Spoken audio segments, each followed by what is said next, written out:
that their livelihoods are uplifted.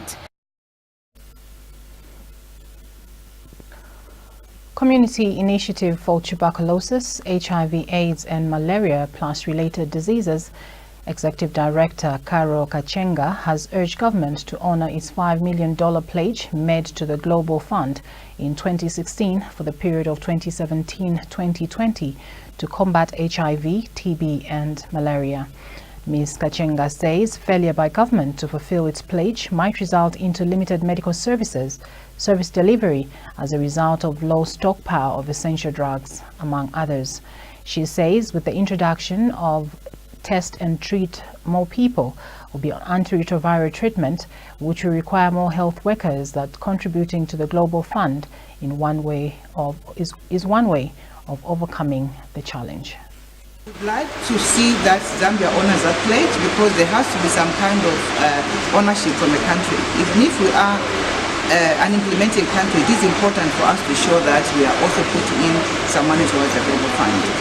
So we are not sure yet, though we do work very closely with the Minister of Health, and the last time we spoke to him, he said the government was working towards that. But the reason why we want to really reach out and find out if that's happening now, because we are already in the 6th replenishment. We're hoping by now we would have honored the $3 million so that we can continue with the next phase of replenishment. Like I said, the full amount was $5 million, so in the coming replenishment cycle, we have $2 million, which would cover, I think, 2 years. We are hoping that we could add another $1 million so that we have $1 million per year, if possible. Another $4 million so that we can increase to have $2 million per year. So our call is that as a country, let's take up that mantle, let's also do our part. As we are aware, there are dwindling resources, but at the moment, the HIV, in as much as it's going down a bit, we still need resources. We still have limited healthcare workers in our hospitals, and we need the Global Fund to still help and support us. Meanwhile, Ms. Kachenga says government and citizens should not relent in the fight against HIV/AIDS, as the scourge is still on the rise. She has urged people living with HIV not to relax by adhering to medication and behaving responsibly so that they live longer and not spread the epidemic. We need to work together with the governments, with civil society complementing government efforts to increase the education. Once upon a time, there was a lot of information out there around HIV, but people have become relaxed because there's ARVs and there's very little information out there on prevention. So we need to increase the drive, especially information around prevention.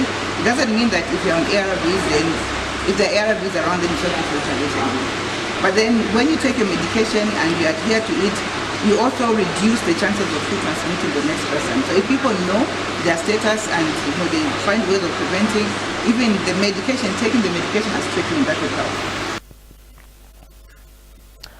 Still to come in the news, the Rural Electrification Authority and the Citizens Economic Empowerment have signed a 5-year memorandum of understanding to provide electricity infrastructure and to support entrepreneurship in rural areas. That story and others coming up in detail after the break.